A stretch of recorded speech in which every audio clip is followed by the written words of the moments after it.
Isa bin Muhammad bin Ali bin Al-Imam Ja'far As-Sadiq. Jadi ketika itu beliau sedang di Irak, Ustaz. Ya, beliau di Irak. Ternyata di Irak ini telah tumbuh yang namanya bid'ah, hawa nafsu, dan perbedaan pendapat ini semakin hangat. Sehingga beliau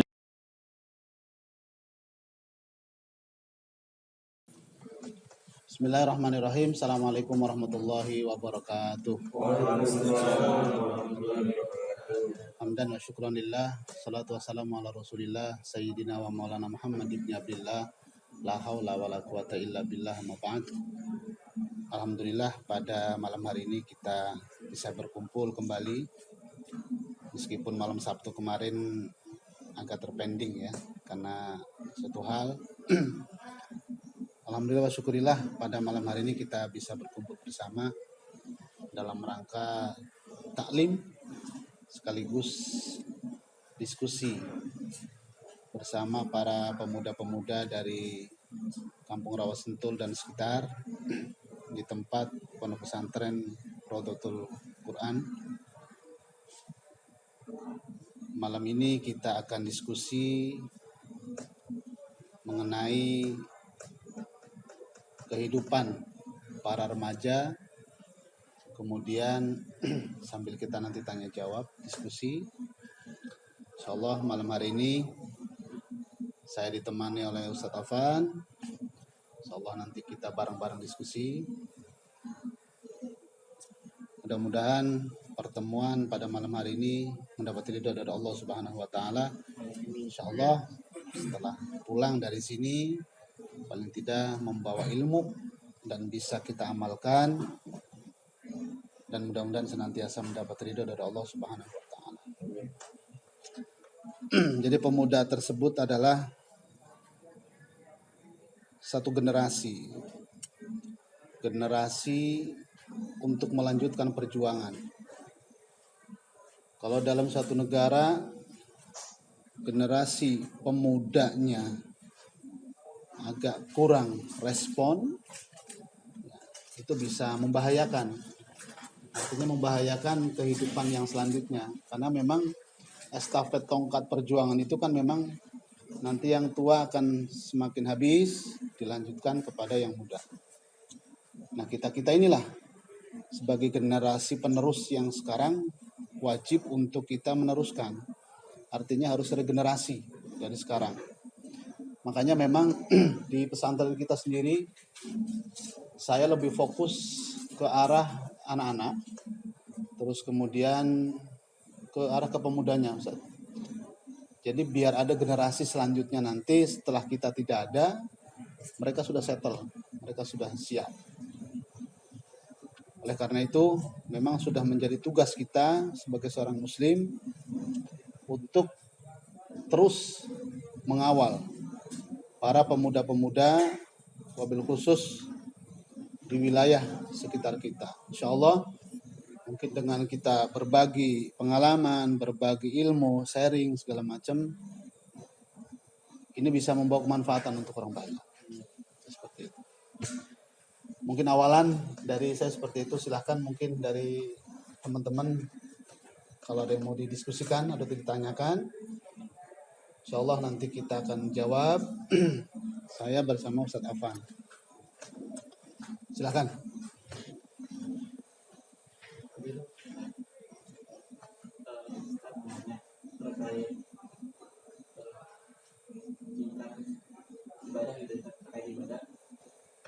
Untuk anak-anak muda itu biar emang konsisten untuk terus emang menjalani dengan emang istiqomah, itu gimana caranya? Baik. Jadi memang yang pertama ketika kita menjalankan ibadah itu yang paling penting adalah memang faktor lingkungan. Lingkungan itu memang sangat berpengaruh sekali kepada kita. Artinya ketika kita belum settle, belum mapan secara ilmu, itu biasanya sering terombang-ambing dalam artian karena memang lingkungan itu sangat berpengaruh. tergantung bagaimana kita bermain atau bergaul dengan siapa. Ketika kita bergaul dengan orang-orang yang ahli ibadah, fa insya Allah dengan sendirinya kita akan termotivasi, gitu. Termotivasi oleh teman kita tersebut. Atau bisa jadi karena memang ada energi yang menarik ketika kita berteman dengan orang-orang yang ahli ibadah, secara otomatis energi positif dari teman kita itu akan menarik. Jadi memang kalau kata guru-guru kita dulu itu, kalau memang kamu belum siap, belum settle secara kualitas keimanan, maka deketin orang-orang yang baik-baik dulu.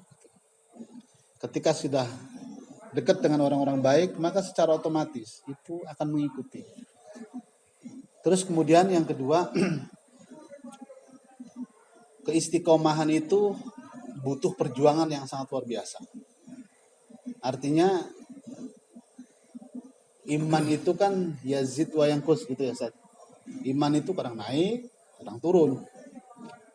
Wakilah ada yang berpendapat iman itu tidak naik, tidak turun. Tetapi buah daripada imannya itu yang naik turun. Ketika buahnya lagi naik, maka ibadah kita luar biasa. Nah, itu disebabkan ketika iman kita naik, disebabkan karena ketaatan kita kepada Allah Ta'ala. Semakin kita taat, semakin kita ibadah, maka secara otomatis iman itu akan naik terus. Semangat itu akan luar biasa. Tetapi ketika kita meninggalkan ibadah tersebut, maka buah dari iman itu akan turun. Kualitas keimanan itu akan turun. Dan ibadah pun udah mulai terasa berat. Sebagai contoh, ketika kita istiqomah menjalani sholat duha.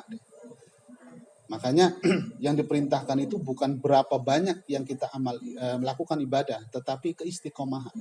Meskipun walau qalilan lah, meskipun sedikit. Sebagai contoh, kita sholat duha, bismillah, saya akan rutinkan sholat duha setiap hari meskipun 2 rakaat. Kita jalani terus. Kemudian sekali waktu kita tinggalkan. Maka hari kedepannya ketika kita memulai itu terasa berat. Beratnya luar biasa. Kalau memang tidak dengan kekuatan power yang luar biasa, pasti kita tidak akan mampu. Nah, ketika kita melawan hawa nafsu diri kita tidak mampu atau kalah, maka hari berikutnya akan semakin berat. Dan akan semakin seperti itu terus sampai kita itu akan meninggalkan amal tersebut. Nah, kalau sudah meninggalkan amal tersebut, kualitas daripada keimanan sudah mulai turun. Kalau kualitas keimanan sudah mulai turun, ketaatan kita sudah mulai turun, maka keberkahan itu akan semakin jauh. Makanya sebenarnya yang harus kita gembleng adalah ya diri kita sendiri. Dipaksa. Semakin kita taat, maka semakin berkah. Itu motivasinya seperti itu. Jadi yang pertama faktor lingkungan, yang kedua memang dari diri kita sendiri. Memotivasi, bagaimana caranya. Makanya untuk tidak keluar dari jalur itu, kalau bisa kita main di lingkungan yang benar-benar satu visi, satu misi, dan satu tujuan. Jadi seperti itu. Terus kemudian setelah itu memang benar-benar kita harus mempertahankan. Karena apa? Keberkahan itu buah daripada ketaatan kita kepada Allah Subhanahu wa Ta'ala. Yang namanya berkah itu ziyadatul khair, tambahnya kebaikan. Itu berkah itu tambah semuanya. Meskipun nilainya sedikit, tetapi akan bertambah dan terus bertambah. Mungkin Ustaz Afan bisa menambahkan. Ya, ini Allah, Rasulullah, teman-teman sekalian dimuliakan Allah. Inilah ya kita bisa berkumpul bersama di sini, sama-sama kita diskusi ya. Nah, pertanyaan yang tadi, bagaimana supaya kita istiqomah dalam beribadah? Ya, semangat kita naik terus. Betul kata Ustadz Fahmi, bagaimana dengan lingkungan? Dengan siapa kita bergaul? Dengan siapa kita berteman? Karena sabda Nabi Muhammad SAW, almar'u ala dini khalilih. Seseorang itu tergantung bagaimana dengan lingkungannya, dengan siapa dia berteman, dengan siapa dia berkawan. Apabila kita berkawan dengan teman-teman yang malas, maka kita akan ikutan malas. ya. Tetapi apabila kita berteman dengan teman-teman yang semangat dalam beribadah, gemar mencari ilmu, gemar hadir di majelis ilmu, maka senantiasa hati kita akan tergerak untuk hadir di majelis ilmu, ya.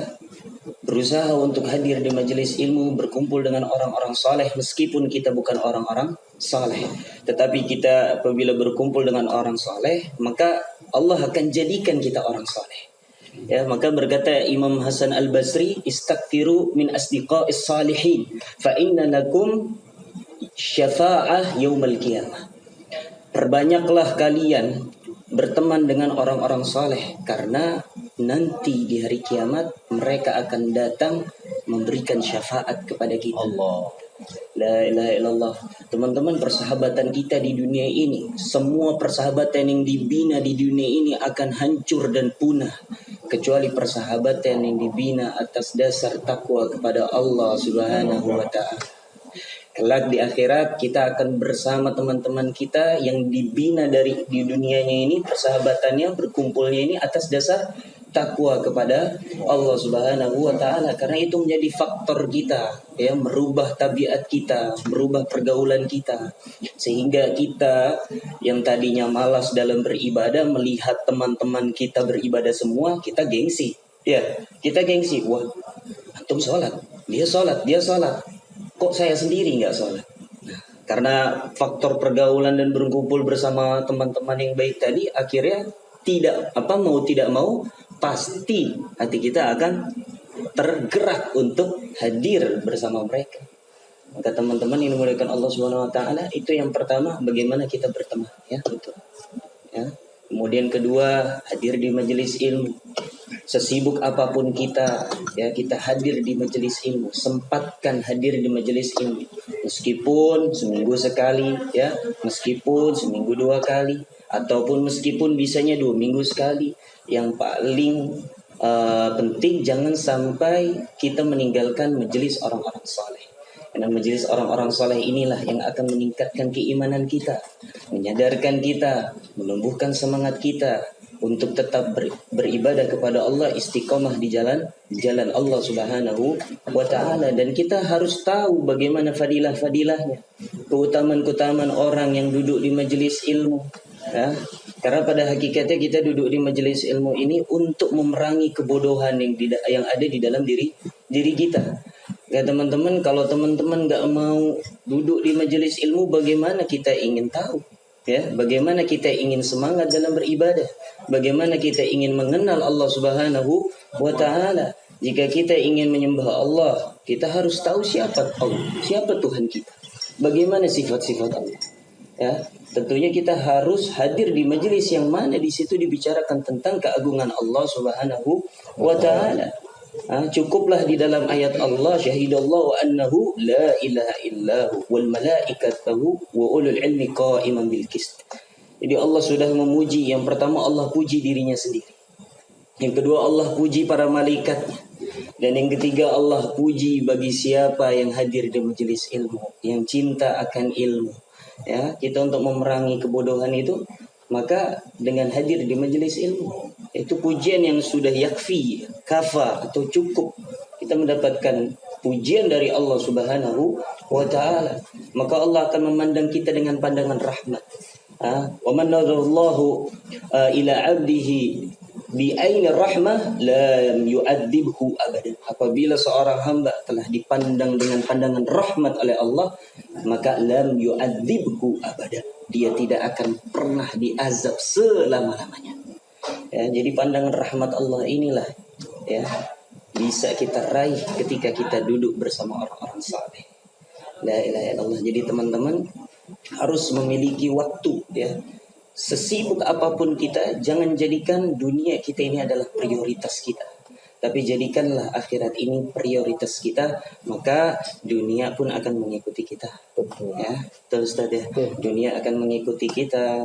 Ya, teman-teman punya hajat, punya urusan apapun itu, maka Allah akan cukupkan dengan apa? Dengan kita semangat dalam beribadah kepada Allah. Ya, pergaulan kita, duduk di majelis ilmu, ya, untuk menghilangkan kebodohan yang ada di dalam diri kita. Karena ketika kita beramal, kita harus tahu ilmunya. Di saat kita beramal kita tidak tahu ilmunya, maka amal kita akan mardud. Ya ini tertolak ya. Amal kita ini akan tertolak. Kita wudhu tapi tidak dengan ilmunya, maka wudhu kita tertolak. Kita salat tetapi dengan sesuka kita, tidak dengan ilmunya, maka salat kita tertolak. Maka berkatalah Imam Ghazali, teman-teman. Ketika itu Imam Ghazali ditanya, "Ya Imam, hal ta'rifu syai'an asyaddu minal jahl?" Wahai Imam, tahukah engkau sesuatu yang paling buruk daripada kebodohan?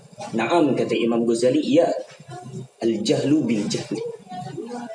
Jadi kata Imam Ghazali, yang paling buruk dari kebodohan itu adalah udah tahu dia bodoh, tapi dia nggak sadar kalau dia bodoh.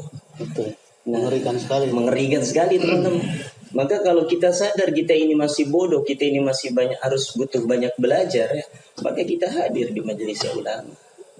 Ya, untuk menumbuhkan rasa cinta kita kepada Allah dan Rasulnya, terutama Nabi Muhammad SAW. Maka pemuda ini harus di dalam hatinya ini ada cinta, rindu kepada nabinya. Karena pedoman kita, suri toladan kita Nabi Muhammad SAW. Betul, Ustaz. Jadi luar biasa seperti itu. Jadi memang ilmu itu sangat luar biasa. Man arada dunya fa'alaihi bil ilmi. Barang siapa yang mengharapkan dunia kita bisa kita pegang gitu. Fa'alaihi bil ilmi, maka dengan ilmu. Wa man arada al akhirah, dan barang siapa yang berharap di akhirat nanti selamat, fa'alaihi bil ilmi. Wa man aradahuma, dan barang siapa yang berharap dua-duanya kita pegang, fa'alaihi bil ilmi, itu dengan ilmu. Makanya memang ya pelan-pelan lah, step by step. Yang paling terpenting memang melawan hawa nafsu diri kita sendiri. Ada lagi? Silakan, Mas Put. Jadi amal itu meskipun sedikit Ustadz ya. Ini meskipun sedikit tetapi dawam itu lebih penting. Fa inna khairul a'mal adwamuhu wa in kana qall. Wa in qalla. Kata Nabi, sebaik-baik amal itu yang terus-menerus, ya. Yang dawam, yang konsisten. Wa in qalla, walaupun hanya sedikit. Jadi kita sholat duha, 8 di hari ini. Tapi konsisten nggak? Nah, lebih baik kita salat duha setiap hari 2 rakaat, ya enggak? 2 rakaat kita salat duha, tapi setiap hari. Adong ini semangat 8 rakaat, tapi besok kendor. Jadi berapa? 6 rakaat, ya Allah. Yang paling mengenaskan lagi nggak sholat. Nah, yang tadinya 8-12 rakaat jadi nggak sholat. Karena apa? Males. Karena begitu ya. Berat. Jadi harus pelan-pelan. Jadi akhirnya, wah ibadah itu ternyata berat ya. Itu ternyata susah. La ilaha illallah. Ya, kan?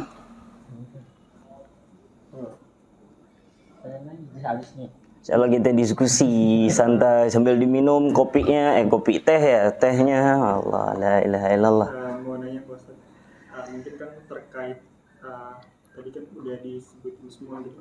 Dalam hal ini kan memang beribadah dan kita mengaji ini kan sangat penting. Nah, dalam kasus ini kan di kita saat ini gitu, pandemi ini kan udah menjadi momok yang menakutkan mungkin buat beberapa orang.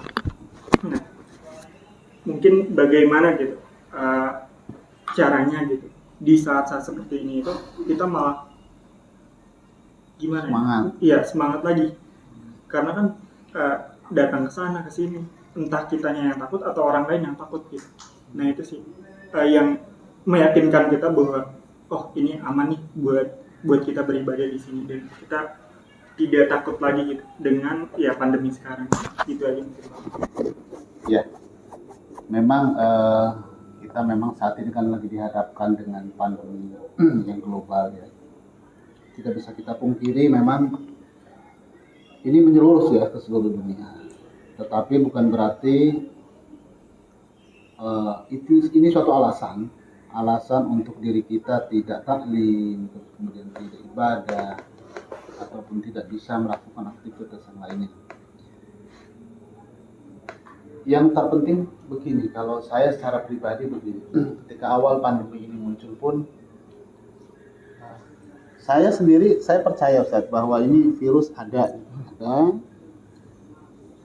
kembali lagi saya bilang begini, virus ini adalah makhluk Allah Ta'ala yang diciptakan oleh Allah. Kalau Allah tidak berkehendak, tidak mungkin itu virus ada.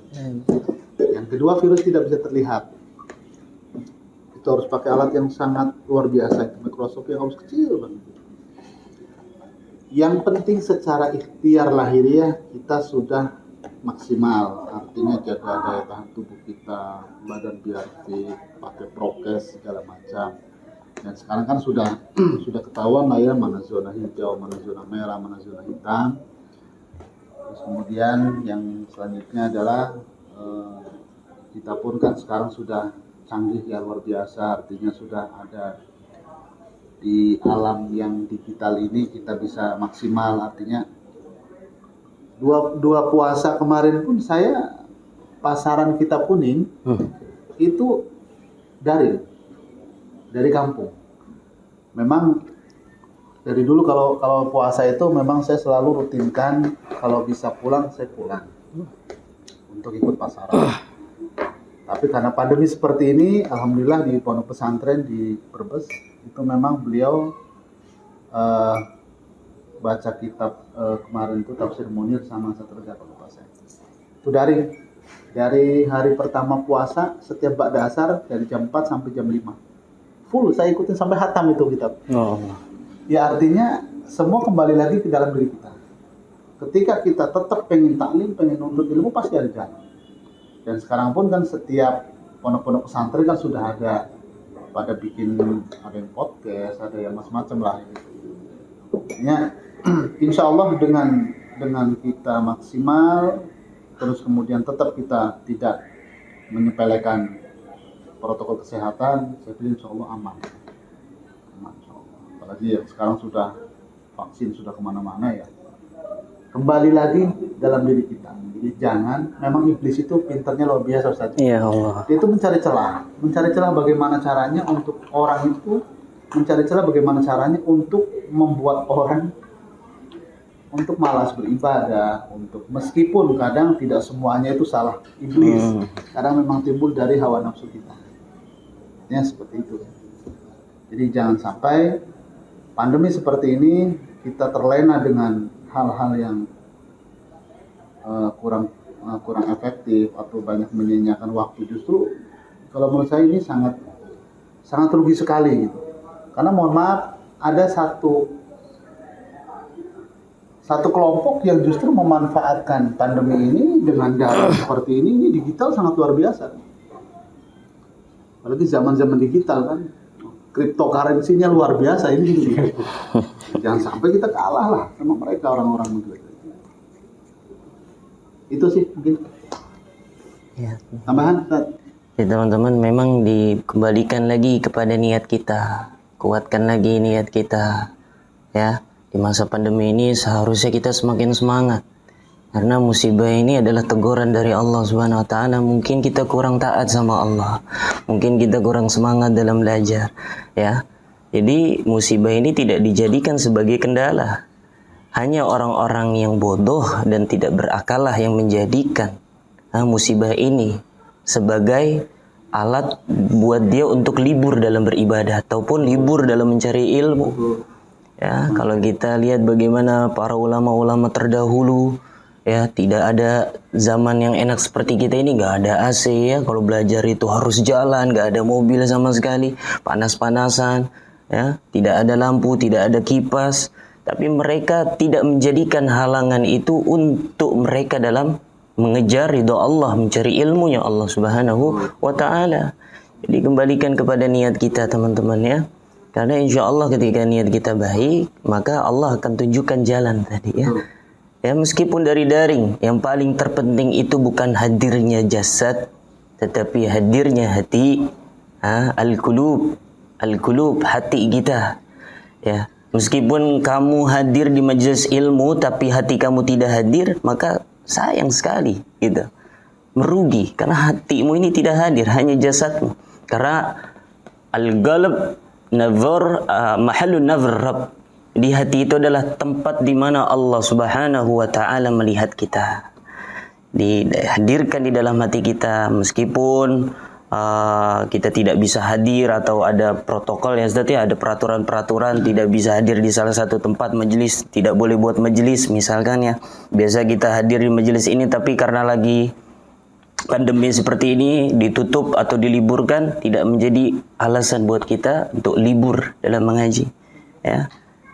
Ini niatkan di dalam hati kita. Hati kita betul-betul hadir untuk mencari ilmu. Hadir diniatkan hadir. La ilaha illallah Muhammadur Rasulullah. Ada lagi? Mungkin ini di luar topik pembicaraan kita kali ini.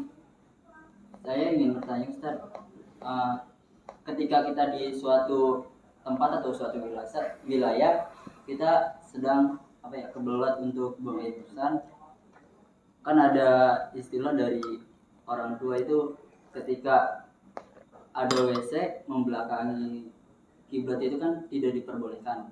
Nah, gimana itu ada hukumnya atau tidak ya Pak? Soalnya kan di suatu tempat itu tidak ada yang nggak membelakangi gitu. Semuanya hadapnya ke kiblat semua gitu. Antum?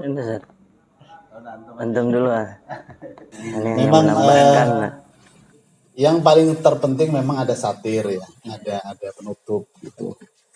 Memang kalau kita buang air menghadap kiblat itu makruh ya, makruh. Kalau secara adab itu malah justru tidak bagus lah, tidak boleh. Makanya biasanya tukang-tukang setting tempat toilet atau segala macam biasanya dia lebih tahu lah, biasanya lebih tahu. Karena pernah satu pengalaman saya pernah dulu bikin tempat buang air di kampung, kemudian menghadap karena menyesuaikan dengan tempat, terus dihadapkan kiblat. Saya pun nggak ngeh gitu, enggak. Begitu dia, oh iya ternyata enggak, ini nggak boleh ngadap kiblat, makruh. Secara adab itu suul adab, sama seperti orang tidur kakinya menghadap kiblat itu pun tidak diperbolehkan. Silakan Ustaz untuk tambahkan. Makruh ya. Hukum asal itu makruh. Kalau bagaimana sudah terlanjur, tidak apa-apa, tidak harus diganti kalau memang tidak bisa. Ya.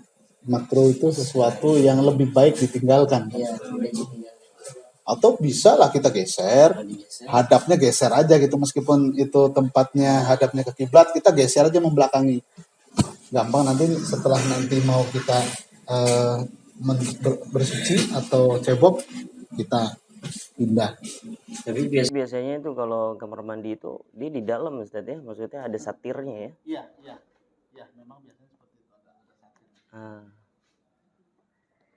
Memang kalau dari segi adab tidak baik ya, kita sedang buang hajat menghadap kepada kiblat. Jadi maka hukumnya dimakruhkan oleh sebagian para ulama. Terus ini Ustaz, melanjutkan pertanyaan kemarin ya, Mas Bud, mengenai pembahasan kita yang waktu kemarin, yang masalah pendidikan di Yaman. Ada beberapa pertanyaan dari teman-teman yang sudah komen, terima kasih kami sampaikan. Kalau memang tidak ada perbedaan di sistem pendidikan di Yaman, kenapa harus ke Yaman gitu? Artinya kalau kita melihat secara kalau kita melihat pesantren kan di Indonesia sangat luar biasa ya, sangat luar biasa. Artinya kalau dulu itu belum ada boarding school, belum ada. Ada yang ada pesantren itu pesantren klasik, pesantren kitab kuning atau pesantren Quran. Nah, kalau kita lihat di Yaman ini kan Masya Allah, Darul Mustafa ini kan pengasuhnya siapa, terus kemudian Yaman juga kota apa, itu sudah pasti. Meskipun sistemnya mungkin sama, tapi keberkahannya sudah dipastikan itu sama. Mohon Ustaz penjelasannya. Membedakan kenapa saya harus belajar ke Yaman ya. Karena dari segi keutamaan ataupun fadilah-fadilah kota Yaman dibandingkan dengan kota-kota yang lain atau negara-negara yang lain itu jelas berbeda. Jadi Yaman ini mendapatkan khususiyah atau keutamaan yang diberikan oleh Rasulullah Shallallahu Alaihi Wasallam. Ya, dinukil di dalam kitab Risalatul Mu'awanah karangannya Al-Imam Al-Habib Abdullah bin Muhammad bin Alawi Al-Haddad, ya, pengarang Ratibul Haddad. Nah, beliau menuliskan di dalam kitab Risalatul Mu'awanah bagaimana menceritakan hijrahnya Sayyidina Imam Muhajir ilallah Ahmad bin Isa bin Muhammad bin Ali bin Al-Imam Ja'far As-Sadiq. Jadi ketika itu beliau sedang di Irak, Ustaz. Ya, beliau di Irak. Ternyata di Irak ini telah tumbuh yang namanya bid'ah, hawa nafsu, dan perbedaan pendapat ini semakin hangat. Sehingga beliau berhijrah dari Irak kepada kota Yaman. Apa alasan beliau? Kenapa beliau berhijrah ke negeri Yaman? Karena sebagaimana dulu cucu Nabi Muhammad SAW, cucunya Rasulullah, Al-Imam Husain bin Ali bin Abi Thalib, beliau ketika dari Kufah, ya, dinasehatilah Ibnu Abbas memberikan nasihat untuk berhijrah ke kota Yaman, ke negeri Yaman. Kenapa? Karena hanya penduduk-penduduk Yaman yang siap menerima Sayyidina Husain. Ya, jadi daripada kesiapan menerima Sayyidina Husain itulah penduduk Yaman ini menerima keturunannya Rasulullah Shallallahu Alaihi Wasallam, yang mana pada saat itu, pada zaman itu, semua menolak Sayyidina Husain untuk berhijrah, sehingga Sayyidina Husain nasihati oleh Sayyidina Ibnu Abbas untuk berhijrah ke Yaman.